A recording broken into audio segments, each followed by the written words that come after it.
Hello there. So, this video I decided let's do a fun thing. We'll do new player tips, a thing that no one on YouTube has ever done, ever, definitely. But we'll try and mix them up a little bit, avoid some of the old standbys. I'm not going to tell you to go get Rhino, because I actually think that's a terrible tip for a new player. I might actually explain that too. But we will dive into it, and let's hop in it and begin. Alright, so the first thing we always tell new players is how to spend their money. Now, if you're a new player, you don't have 1,000 odd platinum. Most likely you'll have some starting platinum. It's either 50 or 100. I honestly forgot which. Conventional wisdom, everyone will tell you to buy a couple Warframe slots, which are in here somewhere. Oh, I know what. Yeah. They'll tell you to buy a couple Warframe slots, a few weapon slots. That's fairly good advice. Otherwise, particularly with the Warframe, you'll find you'll want more than one Warframe, and it gets very awkward. D keeps saying they're going to look into it.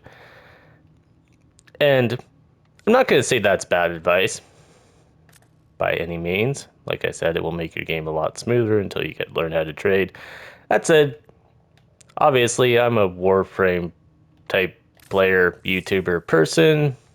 I have 2,728 hours in this game.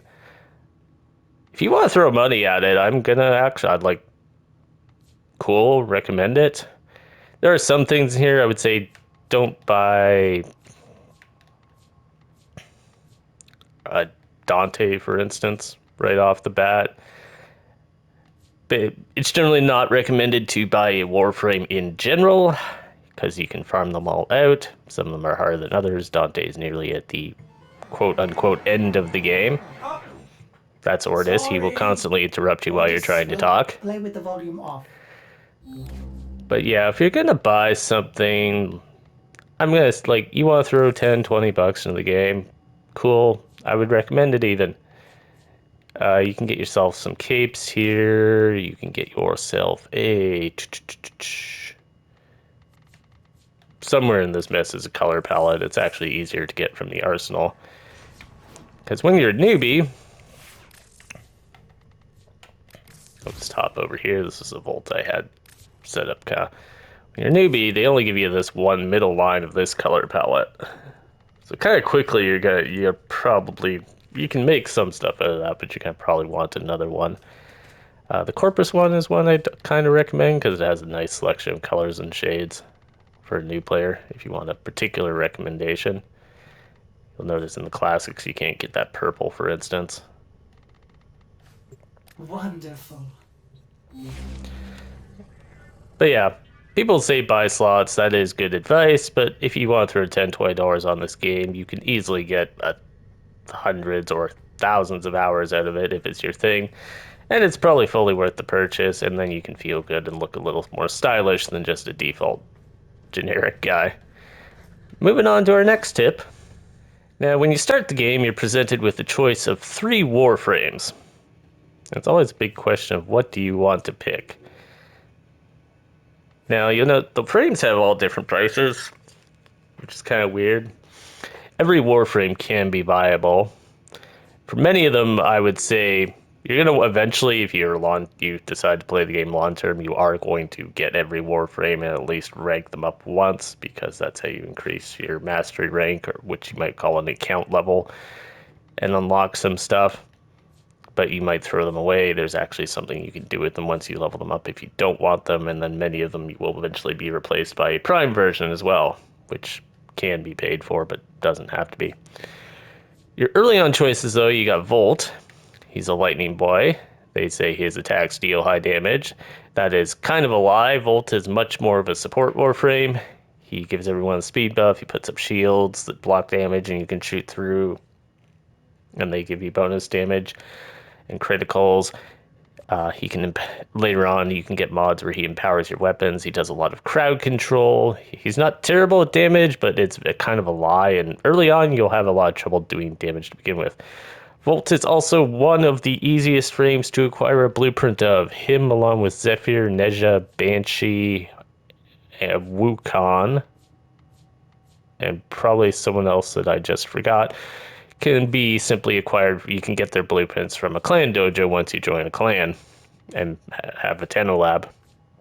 If you're building your own, most clans already will. Your other one is Meg, who's advertised as a support Warframe. She is, again, that's a little bit of a lie. Meg can heal your shields, which is very effective, but she does a lot of other stuff that's more about damage boosting. She can make little bubbles that cause enemies to keep getting hit by the same bullet over and over again. She can pull enemies into groups for rocket attacks and stuff like that. And she destroys enemy armor and shields, causing them to take more damage. So she's a bit of a support, but she's probably the biggest nuke frame of the first three. Your other option is Excalibur. Excalibur is the poster boy of the franchise. He's getting a little long in the tooth. There are several other options that can do everything he does better. He's still usable, but I would consider him a lower priority unless you're really into using his sword, because he does have a laser sword that shoots little laser waves like a Master Sword in Zelda. So that's your three starter options. The other one people will tell you to do is to get Rhino. Now, I lost my page. I am a silly person. If we hop into Rhino here, don't pay 375 platinum for Rhino. That's like 25 bucks, I think. Maybe not, might be like 20. Also Canadian, so that might not translate. But yeah, if you look at his blueprint, it says you can acquire, you buy his blueprint for credits here, but you can get his other pieces by defeating the Jackal on Fossa Venus. That is pretty much the first actual boss fight you're going to run into. Most bosses drop frame parts. The problem with Rhino, again, we'll pop back over here, and this is why I don't recommend him to new players. Mine's a very stylish Rhino. Rhino's very easy to use. Basically, you press this to do more damage. You press this to take no damage. The problem is this one that you press to take no damage, it gives you overguard. So you can see mine at a base level gives me 13,000 overguard. New players won't be quite that high. That blocks all status effects and all damage until it's depleted. And once it's depleted, you can actually recast it, because you'll take a hit on your shields. When your shields drop, you'll become invulnerable, and that will give you time to recast it. As you can see by the health value over here, even though that in itself is a little misleading, which I'll get to in a second, 13,000 is a lot.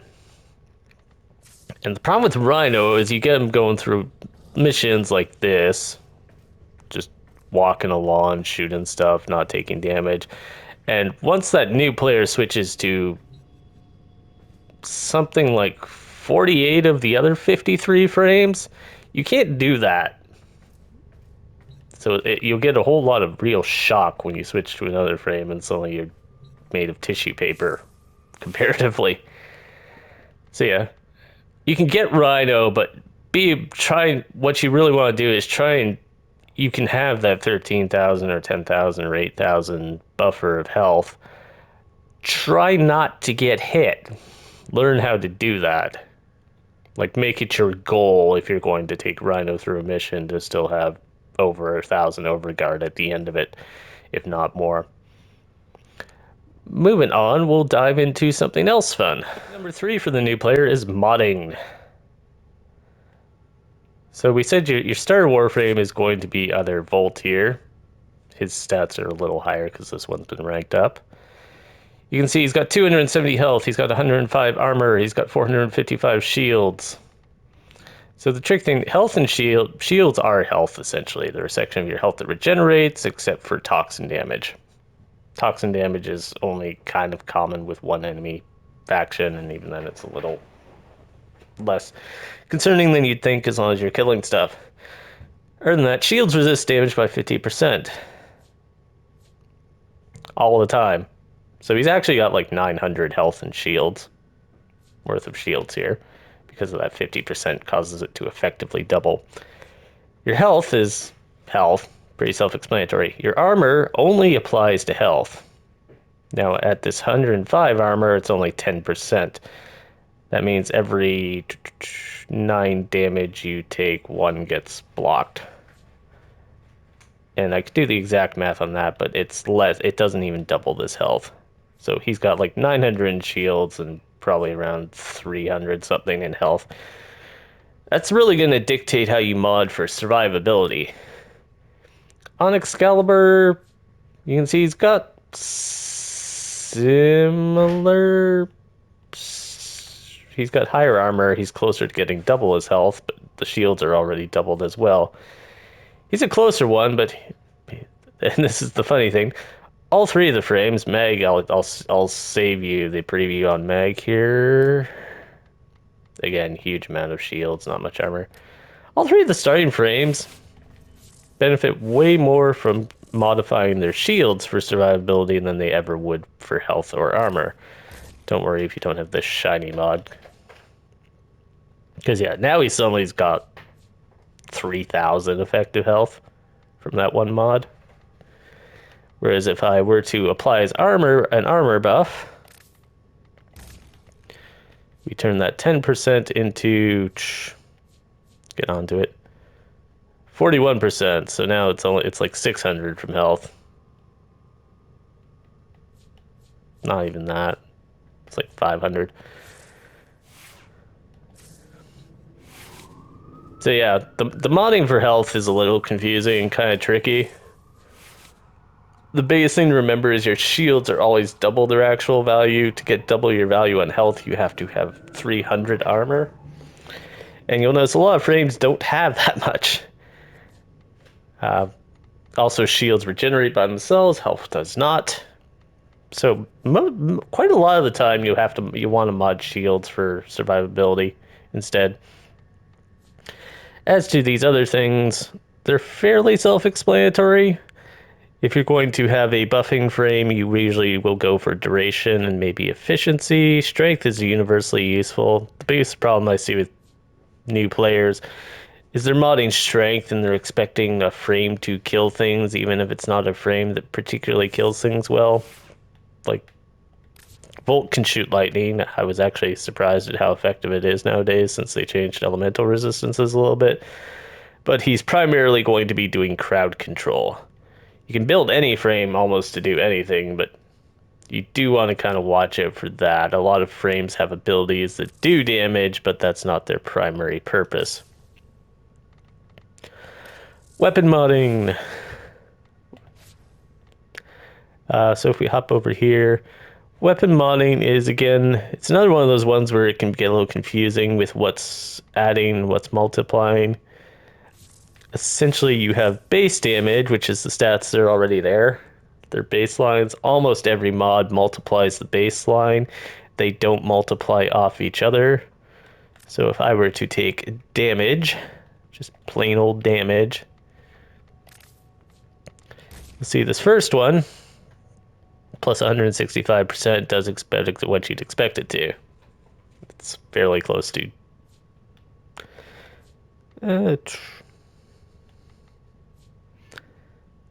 I think that's doing something a little weird, but if you keep popping these on, some of them will start to get weaker. Then I ran out of space. So what you actually want to do is you start with damage generally, which is something like this point blank here. Usually you'll follow it with some sort of elemental ability. Over here I've got heat added. Then depending on what exactly you're trying to do with your gun, for straight damage you'll usually start getting into crit stuff and also multi-shot. Multi-shot, basically, instead of shooting 12 pellets, your shotgun shoots 26.4, all of which do these. So suddenly that has 26,000 damage. Multi-shot's very powerful, but you might not get those mods early on. They're not that hard to find, though.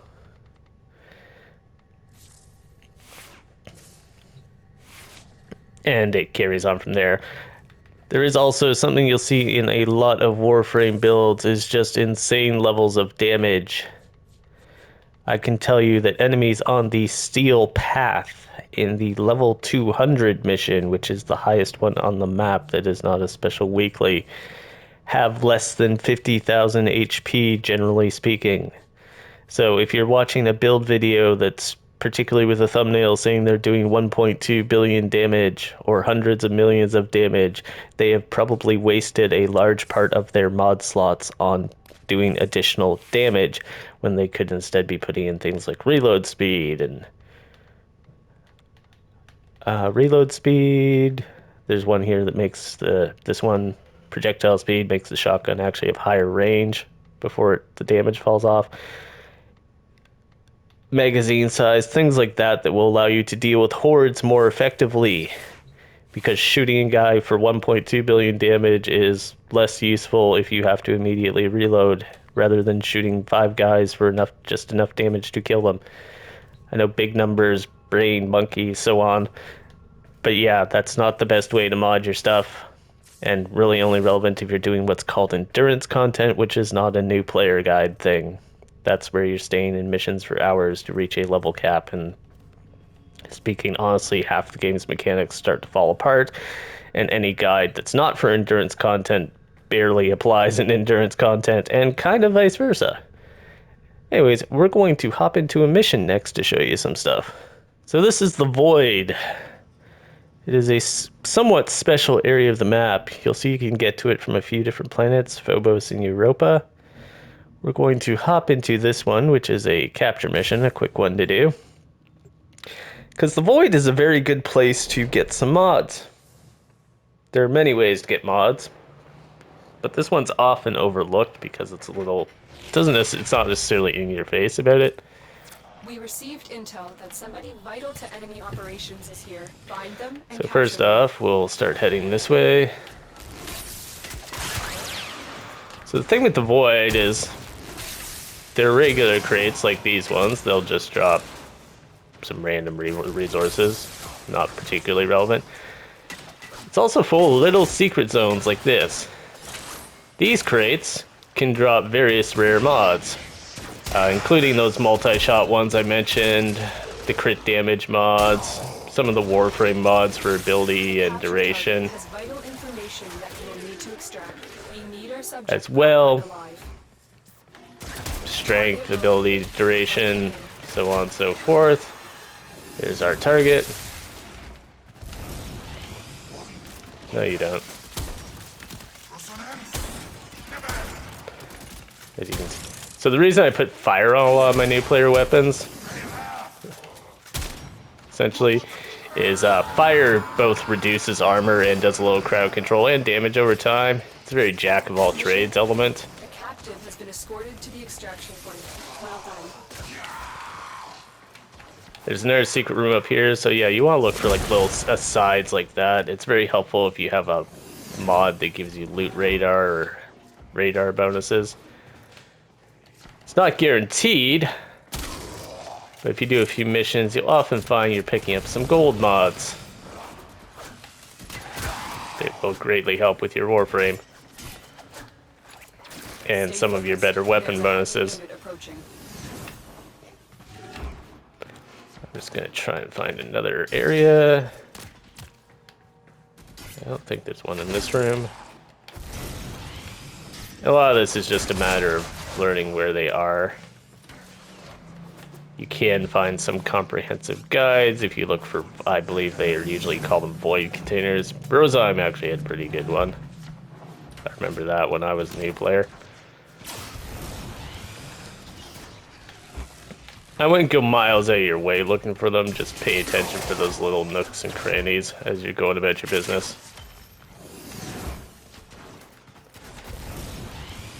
Because many of them are like high up, or they're like under a waterfall, or if you jump down into a pit, there'll be a little vent going somewhere. That's one good way to get your early mods, and we'll head over to the next one in a moment. Your mods, including some that you can trade to other people, not for a whole lot, but they are fairly consistent buyers. If you want to trade, I always suggest the Warframe.market website. It is not officially affiliated with DE. It is, however, quite useful in finding you can just put your stuff up, mark yourself online, people will message you, and then you go to a dojo or to Maru's Bazaar to trade. Dojo is your clan base. Tenno, One way to we're get here your to infiltrate data vaults and retrieve mods, highly though. sensitive enemy information. It's a good old spy mission. Warframe actually started out as effectively a stealth game.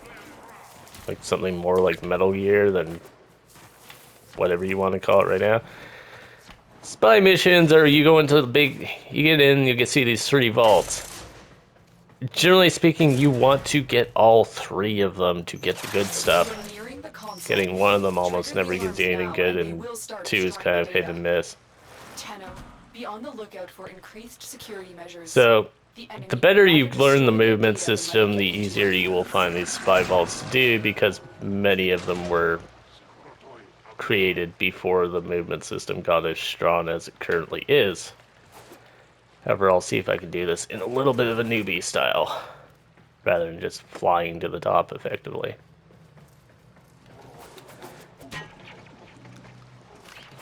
Again, this can be helpful if you have enemy radar. Alarms have been triggered. You need to retrieve Shit. that data before the data destruction is complete.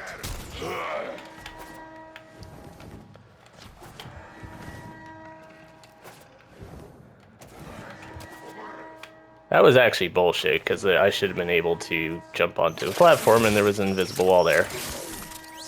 Those little puzzles aren't too hard. You got it. The data is still There's- intact. Yeah, because when I was here, I should have been... Oh, I see what happened. Did I? Yeah. That's bullshit. Grade A bullshit. But yeah, a lot of the time what you'll want to do is you do the little crouch jump and you will go super high. You can basically go from the bottom straight to the top. And again, you can find plenty of guides on how to do these vaults. Most of the old ones, there's a secret way that lets you skip 90% of the vault. The new ones tend not to have that. It's actually kind of annoying. Some of the whole new ones they've made don't have secret bypasses at all. They just have little exits that open up when you're done. And some of the ones they reworked, they actually randomized vents and stuff, so they quite often don't have a consistent access. Now, the enemy will start destroying data. This is an old one, but it's a pretty good example of the forcing you to do the whole thing situation. In this one, you have to do 3 consoles to lower the water.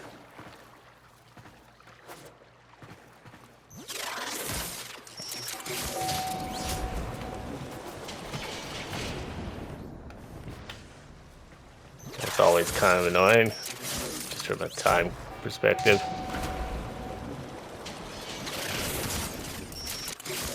Now, if you try and go down through the normal walkway there's a sensor drone patrolling that will see you.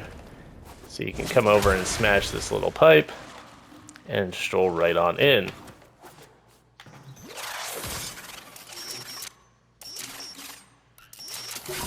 Excellent work. A clean extraction with no alarms. So that's 2.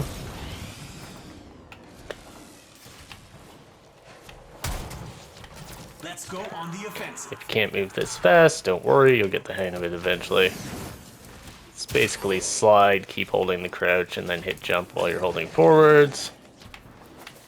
And you throw in a roll occasionally. And you'll just go super momentum. And Volt's case, you can do the speed buff. The target console is nearby. If you trigger the alarms So this one, watch out for these lasers. They kind of suck if you're colorblind. And there's no way to make them not suck, essentially, even with the colorblind filter.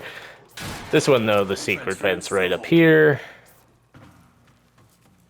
And that will drop you down. If you melee while you're falling, you'll do a quick dive. Data extracted. And just like that, we got 3 vaults. We have everything we came for. Opening your vaults is actually one of the earlier ways you can get a whole lot of affinity for your Warframe too, which will rank them up faster. It's also decent for credits. Again, that's an early option. There's some better options later.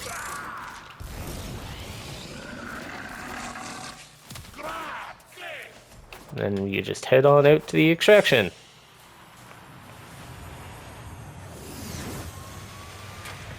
Yeah, you'll see we got some mods. We didn't get anything super fancy. This is a nice one to pick up early, though.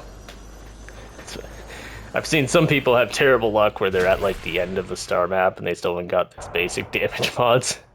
But I think they give them to you at some point now. Anyways, that's Spy Vaults. You can both get Ivara, though that requires getting into all the tiers, up lower and higher. But the biggest ones you'll pick up in those Spy Vaults that you can really kind of sell are what's called 60/60 status mods. The heat and cold ones drop even in those low-level vaults. So yeah, stuff like this is very powerful. They're actually quite powerful and very useful. Both heat and cold for you in general. Heat and cold are actually two of the better stats. I've covered heat. Cold freezes the enemies in place. Well, it slows them down and then it freezes them at full stacks and also makes you deal more critical damage. So it can give you a little bit of a survivability and crowd control edge. You can also mix cold with toxin to make the element viral. If you deal viral status, enemies just take more damage. It's a pretty no-brainer, that one. Alright, and maybe my last tip for this video, I'll throw some other ones into different places. This is your navigation map.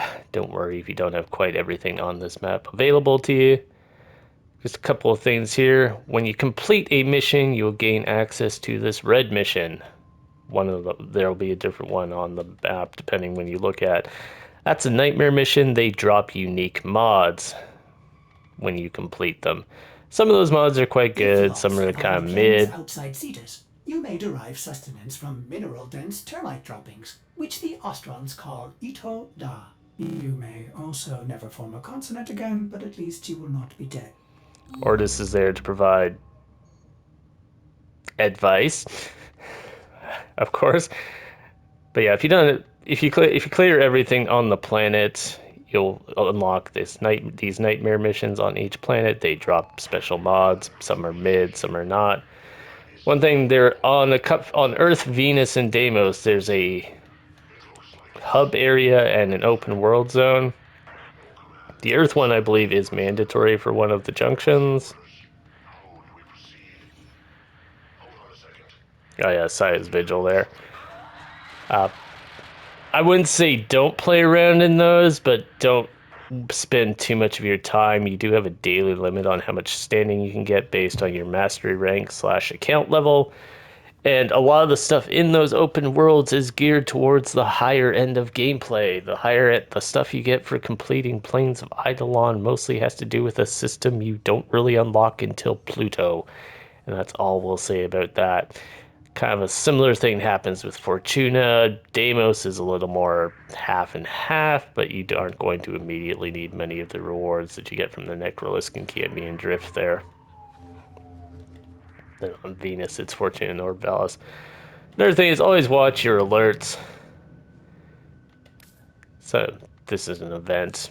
Events, some of them are fun. This one is tedious, but you'll want to do it eventually.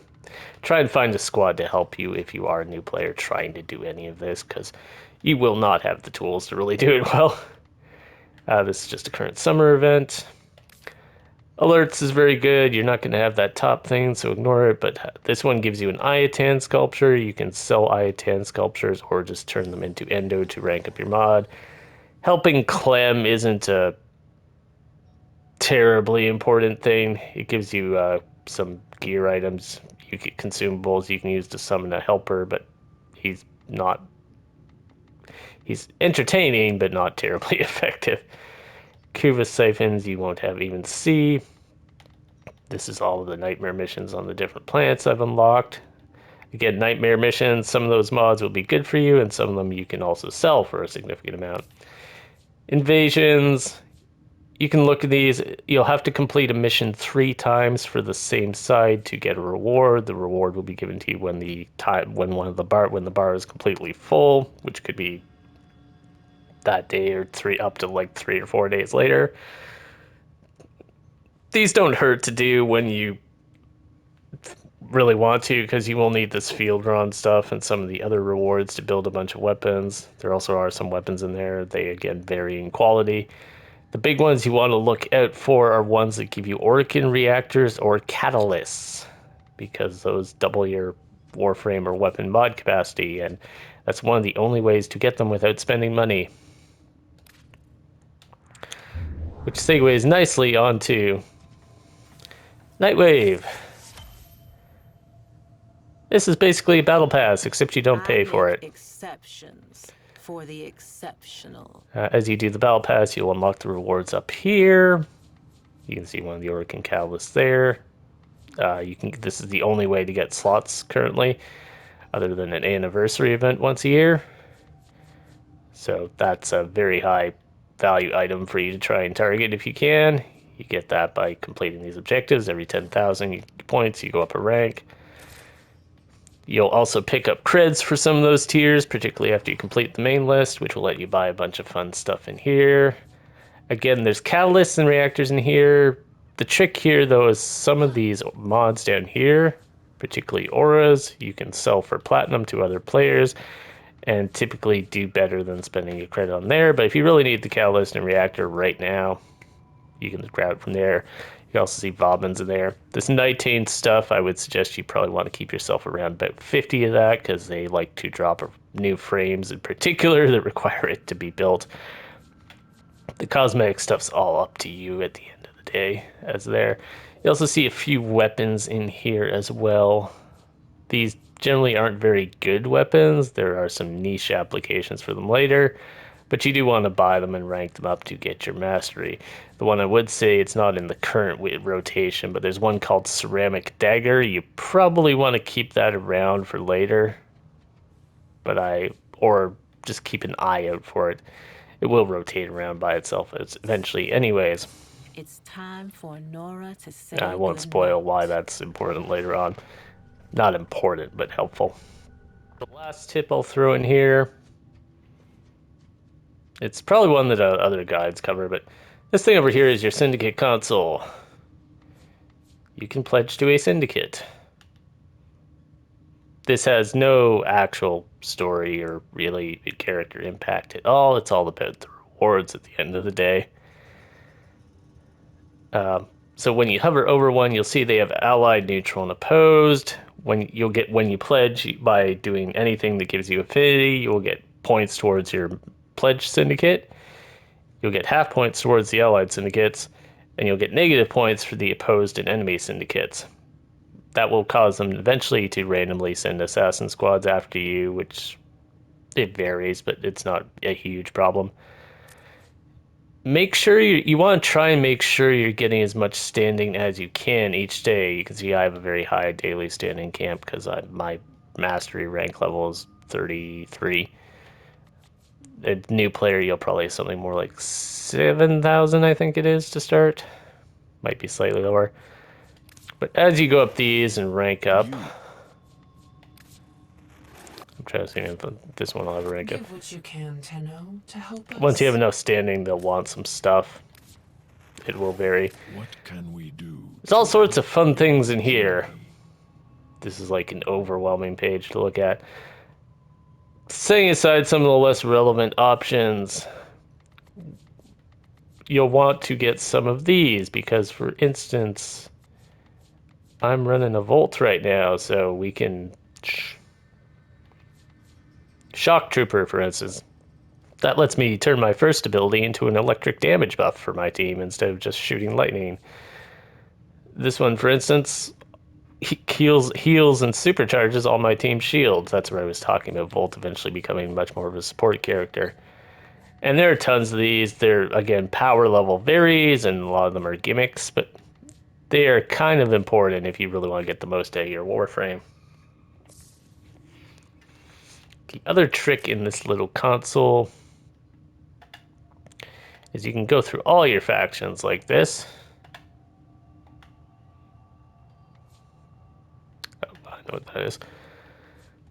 And then if you want to go visit them, you just click into them and then click visit. It'll throw you into a relay. without you having to find a relay on the map and go into it and then try and fast travel or find your way to it. This is Samaris, for instance, who is definitely not the saddest. Samaris, for instance, also has these little cubicles that let you practice your mastery rank tests, which are how once a day you can attempt one that you've currently unlocked to upgrade your account level. Eliminate all targets. If you want a detailed guide on how to unlock get mastery rank, there's better entire videos dedicated to it. Ready yourself. But it mostly involves ranking up your weapons to 30, and then you can either keep or sell them. Master rank tests vary pretty significantly in what they want you to do, but typically they're almost like little tutorials, or maybe what we call the test at the end of the tutorial. This one particularly is to make sure you know how to use your secondary weapon, because it's like the second test. The first one is your primary weapon. As you can tell, it's not terribly hard at this point, but they do get more challenging. Some of the ones that involve parkour can get kind of tricky if you don't use a flying frame to cheat them. Anyways, if you liked this and enjoyed it, leave a like, subscribe, all that. Another job well There should be a playlist you can find on the channel for Warframe builds if you want to take a look at those. A lot of them are more geared. A lot of them show the high player version, but the trick with that is if you see a mod that says primed redirection, you can just use regular redirection. Roll intensify becomes regular intensify, all that kind of sort of thing. Just take the prefix off and you'll probably have the basic version of the mod.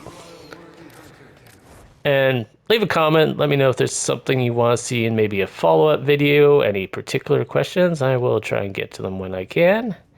And check out the other videos on the channels. If you check out the link, you should be able to find my other socials and Twitch and so on.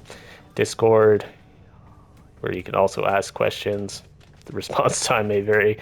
If you really want to go all out and support the channel, my Patreon should be in there by the time this list goes out, this vid goes up too. And that would be all as always appreciated as well. Anyways, I will let you go for now and have a good one. And the most important new player tip, have fun playing the game. Don't try and rush it or hyper optimize it or listen to people who tell you everything's terrible except one thing. And just experience it at your own pace and enjoy it. And have a good one.